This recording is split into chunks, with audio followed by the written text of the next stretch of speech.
a medical student here at, I guess, the school. And I'm here with a team. We've got some nurses and an EMT with us, and we're here and we're going to try and see what we can do about your shortness of breath and help you out here.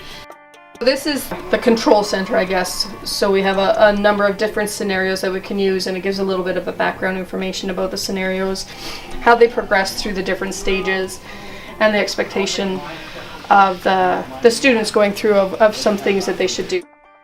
This scenario is the severe young asthmatic, and so as the students go through, I can talk on the mic through the Medi-Man as the patient, as they're asking questions. So I will, if they ask me, how do you feel, I can answer how I feel, and it transmits through the patient. Set up to show heart rate and blood pressure, pulse, oxygen, SATs. There's a whole bunch of different medical information that we can pull up at the screen that the students would be able to use to determine if their interventions are working or not working. So our previous administration team had kind of the idea of how to try and keep or interest people into rural medicine. So they thought if they had this kind of facility, the students could be exposed to it at a younger age and really pique their interest in the medical field, or else help them to realize that maybe I did want to go into medicine, but now I don't. I've kind of been exposed to it and this isn't what I thought it was going to be, so kind of help them make that decision a little bit younger.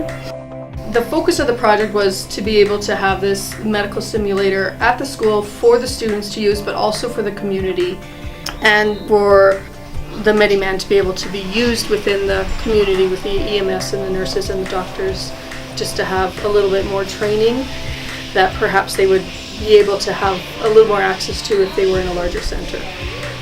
So we have 3 levels of health that we teach, health 10, 20, and 30.